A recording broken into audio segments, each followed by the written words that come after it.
I did my service learning site at the St. Louis Crisis Nursery, which is an independent, non-for-profit agency that's strictly funded by donations, and it's committed to preventing child abuse and neglect by providing short-term emergency shelter for children whose ages range from infant to age 12, and families who are faced with emergencies or are in crisis. These types of emergencies range from parental stresses, lack of utilities, food or shelter, domestic violence, or any other emergency situation.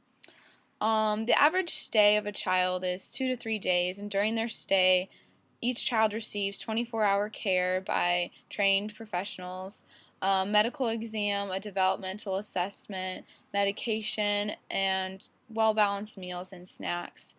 While I'm there, there are there are two levels of care. There's the first floor, which have children ages infant to age 8, and the second floor ages 8 to 12.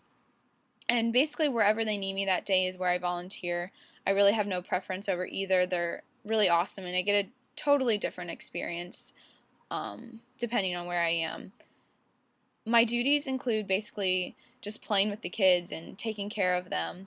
We do tons of activities, mostly play outside, play games, read books, lots of arts and crafts that they get to bring home when they're finished, and it's really fun.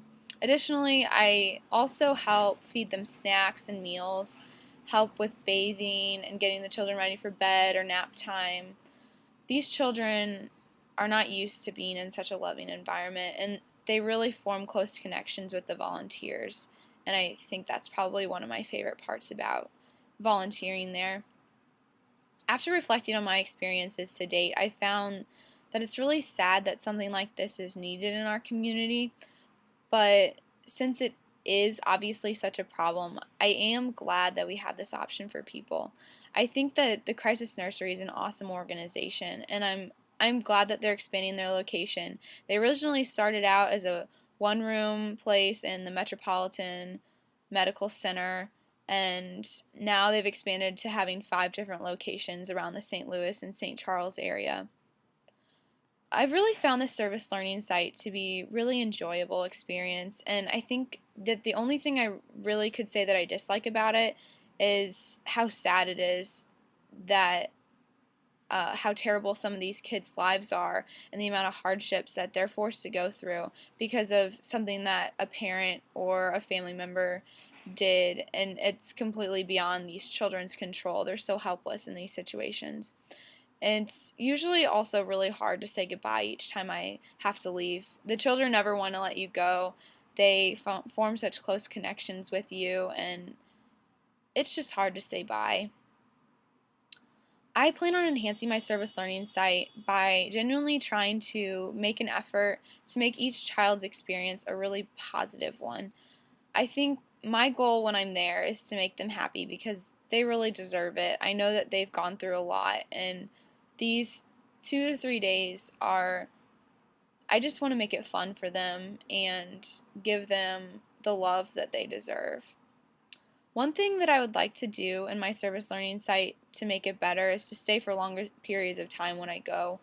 My heavy class schedule kind of makes it difficult to volunteer for long periods of time, but I think the kids really get attached to the volunteers, as I said, and they're constantly seeing new faces, and I think having the same people there with them would definitely help the kids be more comfortable in the environment and make it just a more enjoyable experience for them. The main barrier I found in my service learning site is that the majority of the population that take advantage of this organization is from inner city St. Louis. They're very low class, very poor, and honestly, I haven't really been exposed to much of this in my past, and I feel very sympathetic toward them, and I want to do my best to help them, but it's it's difficult because I don't truly understand exactly what they've gone through and how to deal with it in a healthy way. But overall, I think that this has been a really great experience, and I really look forward to volunteering here more in the future.